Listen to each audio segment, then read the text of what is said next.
नमस्कार और स्वागत है। तो आज हम गोता लगाने वाले हैं 2025 के सबसे बेहतरीन बजट स्मार्टफोन्स की दुनिया में। अगर कोई नया फोन खरीदने की सोच रहा है और जेब पर ज्यादा बोझ भी नहीं डालना चाहता, तो ये पूरी जानकारी उनके बहुत काम आने वाली है। अब देखिए, बाजार में इतने सारे फोन्स हैं, इतने सारे ऑप्शंस कि सही फोन चुनना ना कभी-कभी सिरदर्द बन जाता है। हर कंपनी कहती है हमारा फोन बेस्ट है, जिससे कंफ्यूजन और बढ़ जाता है। पर फिक्र की कोई बात नहीं, हम इसे एकदम आसान बना देंगे। आज हम सिर्फ एक के बाद एक फोन की लिस्ट नहीं बताने वाले, नहीं, उससे भी बेहतर कुछ करेंगे।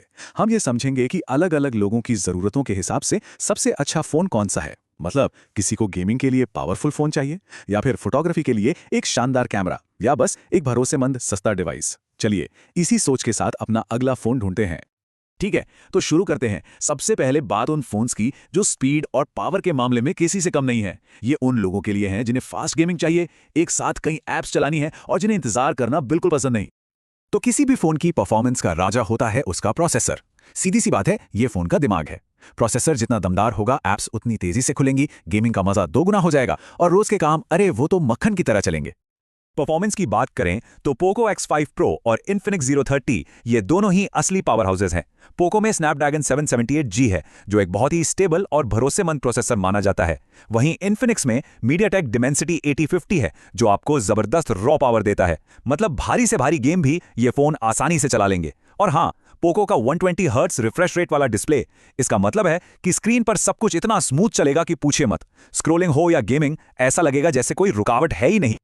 चलिए, परफॉर्मेंस तो हो गई। अब आते हैं उस फीचर पर जो कई लोगों के लिए सबसे जरूरी होता है, कैमरा। अगर किसी को अच्छी तस्वीरें लेना और अपनी यादें सहेजना पसंद है, तो ये सेक्शन उनके लिए है।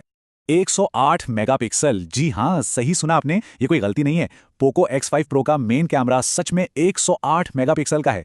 इस दाम में ये एक कमाल का फीचर है। इसका मतलब है कि फोटो में इतनी ज्यादा डिटेल होगी कि जूम करने पर भी तस्वीर फटेगी नहीं, एक एक चीज एकदम साफ दिखेगी। तो यहाँ देखिए, पोको अपने 108 एमपी कैमरे की वजह से डिटेलिंग में सबसे आगे है, इसमें कोई शक नहीं। लेकिन अगर कोई सेल्फी का दीवाना है, तो फिर Infinix Zero 30 का 32 एमपी का फ्रंट कैमरा बाजी मार ले जाता है। और iQOO Z9 भी पीछे नहीं है। इसका 64 एमपी का रियर कैमरा बहुत ही शानदार और वाइब्रेंट तस्वीरें लेता है। तो चुनाव इस पर है कि मेन कैमरे की डिटेल ज्यादा जरूरी है या फिर एक बेहतरीन सेल्फी कैमरा। अच्छा, अब बात करते हैं उन फोन्स की जो कम दाम में सबसे ज्यादा वैल्यू देते हैं। ये फोन उन लोगों के लिए परफेक्ट हैं जो एक अच्छा टिकाऊ स्मार्टफोन चाहते हैं, लेकिन अपनी जेब भी ढीली नहीं करना चाहते। ये सोचना गलत है कि एक अच्छे स्मार्टफोन के लिए बहुत पैसे खर्च करने पड़ते हैं। देखिए, लावा ब्लेज प्रो सिर्फ 12,000 रुपए से शुरू होता है। ये इसे एक बहुत ही किफायती ऑप्शन बनाता है। इसके ठीक ऊपर Realme Nazo 60 और Moto G Power है, जो 14,000 रुपए के अंदर अंदर अपनी कीमत के हिसाब से कमाल के फीचर्स और भरोसेमंद परफॉर्मेंस देते हैं। तो हमने परफॉर्मेंस, कैमरा और कीमत, इन तीनों के हिसाब से बेस्ट फोन्स देख लिए। अब चलिए इन सारी जानकारियों को एक साथ रखते हैं ताकि फैसला लेना और भी आसान हो जाए। ये टेबल सही फोन चुनने का सबसे आसान तरीका है। यहाँ हर फोन की कीमत और उसकी सबसे बड़ी खूबी एक साथ दी गई है। जैसे अगर किसी को परफॉर्मेंस और फोटोग्राफी दोनों चाहिए, तो पोको X5 Pro एक बेहतरीन चॉइस है। अगर मजबूत डिजाइन और टिकाऊपन पहली प्राथमिकता है, तो Nokia X50 को देखा जा सकता है। और अगर लंबी बैटरी लाइफ सबसे ज्यादा मायने रखती है, तो Moto G Power से बेहतर कुछ नहीं। और हाँ, अगर बजट ही सब कुछ है, तो लावा ब्लेज प्रो एक शानदार और किफायती विकल्प है।